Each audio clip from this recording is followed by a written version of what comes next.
Well, g'day. Here we are, 3 weeks into coronavirus lockdown.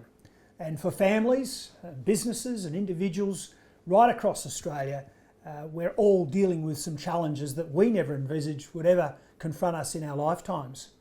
And government has been doing a great job in the main.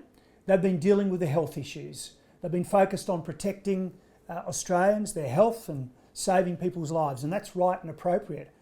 But in doing that, they've had to make some really difficult decisions which have hurt us economically. There's no question about that, and the magnitude is as big as anything since the Great Depression of the 1930s. What we now have to do though, and there's not a lot being talked about at the moment in this space, is how do we recover economically?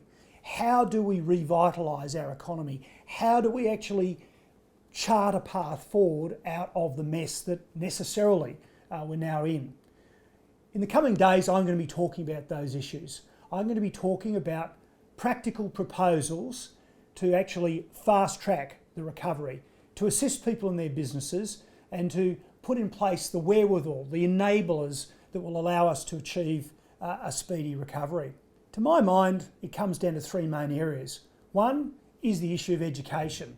There are a number of reforms in our education sector that I want to talk about.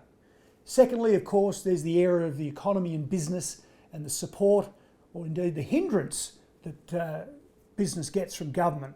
There's lots of things we can be doing to really help business just jump out of this as quickly as possible.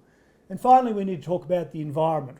And yes, we need to protect the environment, but there are things we have to do as well to ensure that getting out of this crisis, that we actually do protect that environment, those values, but also ensure that we can get on in a far more practical way than we have in the past few years. We've had a lot of debates, there's been a lot of fights, political partisan debates, bitter debates, and there is now an opportunity to clear the way and actually go forward into a much better place. And I hope you'll join me on that journey in the coming days.